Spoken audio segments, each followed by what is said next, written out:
Day? That phony baloney holiday crammed down our throats by Fat Cat Union gangsters? That's the one. Hot damn, a day off! Who's up for one last summer beach trip? Oh yeah, Pretty Freddy! I think I'll just stay here. Fry, you're wasting your life on that TV.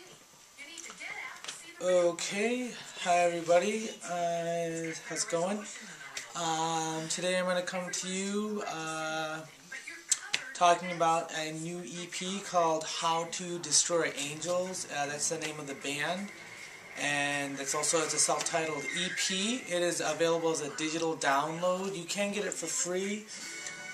There are some upgrade versions for a couple of bucks more. What's interesting is that this is actually a Trent Reznor side project. Now, if any of you know me at all, you know I'm a huge Nine Inch Nails fan, so as soon as I heard this new Reznor project, I was all aboard on that. So, I've been listening to it for about a month now. It's been out for a while. Just Google How to Destroy Angels and you'll be able to find the website and all the information that comes along with it. I'm trying to think, is there anything else you need to know? It is an EP. For those of you who don't know what that means, it's like a short form album. There's actually only 6 songs, not a typical, I guess roughly 10 to 15 depending on the artist. Really, like some people's EP is another full album, so this is considered an EP, so thus a shortened body of work. So what I want to do is a general format I want to follow is I'm going to talk about the good, I'm going to talk about the bad, and then just my overall take on it. So the good part about it is it's Nine Inch Nails basically. If you like Nine Inch Nails for the music, you'll love this. It's pretty much just a continuation of Reznor. Reznor and his work, just kind of where he's been coming from. If you've been following his work, you'll kind of notice a trend. He's not like the old school, like harsh industrial anymore. There's more of a melancholy sort of feel to it, but it's still a lot of blips and beeps and stuff that is very intrinsic and essential for industrial, and it's still in the industrial vein, but I think there's a lot more kind of organic, kind of normal sounding stuff in there, and this is just more of a continuation of that. So, and I like that direction. I know a lot of people don't. A lot of the fans of the old school, like they like Pretty Hate Machine and Downward Spiral, and I love those albums. I love pretty much anything he does, not just because it's Nine Inch Nails, but he always puts 110%, and it's always thought out. It's good in and of itself, not just because he put it out. But I like a lot of the newer stuff, actually, a lot better. Just kind of, it's more of my flavor, more of my feel. I think that's, like him, I guess you can say, that's kind of where I'm at in my life, and that's what I enjoy. So for me, I really did enjoy that continuation. What's good, what's different, you can take this for what it's worth, but he is not singing. I think he does backing vocals for one song. But it's actually a girl singer. It's a Japanese lady. I don't know the name. I'm sorry.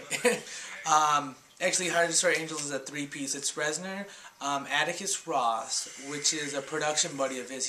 Atticus Ross has been working probably like the past 2, if not 3 albums, pretty much ever since he started putting stuff back out, since his whole hiatus after The Fragile. I think Atticus Ross has been working with them on parts, if not whole albums. So it really, like, it's just a continuation of what he's been doing, but instead of Reznor singing, he's got someone else singing. So, and she sings well. I mean, the lyrics are, I don't pick up lyrics very well, so, I mean, but they're good, they're interesting, you can pick some out, like, some of it, like, there's this one song called BBB, which is, I'm assuming, short for Big Black Boots, which I really think is going to be the next, like, goth club album.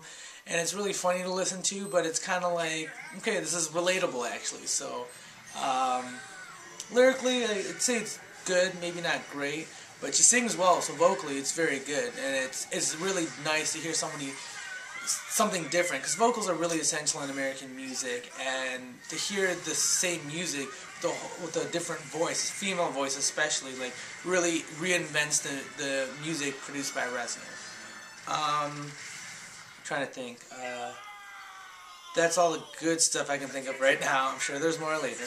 The bad stuff, short, honestly. That's it. I mean, it's an EP, and I was really hoping for more, because I really like what he's done. you got to keep in mind The Slip, which is the last Nine Inch Nails album. They actually offered it as a free download, so go get it. It's not going to cost you anything except maybe 5 minutes of searching on the internet. It's called The Slip, and it's available free to download. And that album is actually 10 songs only. But when you actually go through the body of work, you'll realize that the first one is just an intro track, so you're down to 9, and then and 2 of them are instrumental tracks, which I don't really count as real tracks. They're great music, but I don't really count them. So you subtract those 2, and you're already down to 7. So it's almost like the same body of work. So it's almost, the point being is kind of like what he's been doing anyway. So even though it's considered an EP, in a lot of ways it doesn't feel like it. So that's all I can really think of about it being bad. I guess, and as you probably figure out, Railroad Take, get it. I mean, it's free, and it's a different style of music. It's great music for what it is. I mean, you can't go wrong. I think I've listened to it probably, really mainly so I can give a good review. I've listened to it about, I don't know, 10, 15 times already. It's a lot easier since it's an EP. You can get through an EP twice as fast. So, yeah, go get it. And, so yeah, that's my take on it. If you've listened to it, let me know what you think, if there's anything you want to add on. To my friend Doro, who suggested that I bring on more people, I totally hear you, brother. And I'm going to try to bring people in when I can. Unfortunately, not everyone in my personal circle is into what I'm into, so it's a little bit harder to get people in. But when it comes to movies, my friend Jason, Megan too, we usually watch similar movies, so I can always get their take on stuff. And and this is also, I encourage all of you guys that are watching. I mean, this is where you guys come in. Like, let me know what you think. If you agree, just hit agree. If you don't, let me and the rest of the community or whoever else is looking know why. Let's get the information out there. So two things I want to close with is I am considering. One of my summer goals is to make some music, but I also want to create a music video for one of my songs. Now that I'm doing, as you can obviously know, I'm doing this show, I have a better understanding of kind of what goes into editing a show and, this and that and that and this. So I thought, there's no reason why with some planning, with some technique, I can't make a music video. I don't want to necessarily be a jack of all trades, but I want to try everything out, and there's no reason I don't think I'm capable of doing it.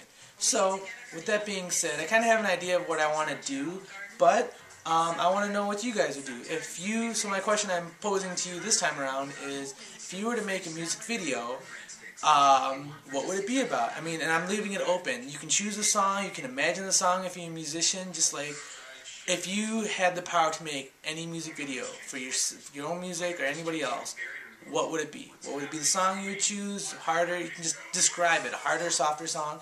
And what would you do with it? Even ideas, dreamlike ideas. Give me a scene, give me anything. And maybe if I think it's cool enough, I might incorporate it in. I might not. You don't know. So with that said, I look forward to your responses. I look forward to your feedback. And just want to say that you only got one life to live. Make sure it's the one you want, okay? Take care. Talk to you later.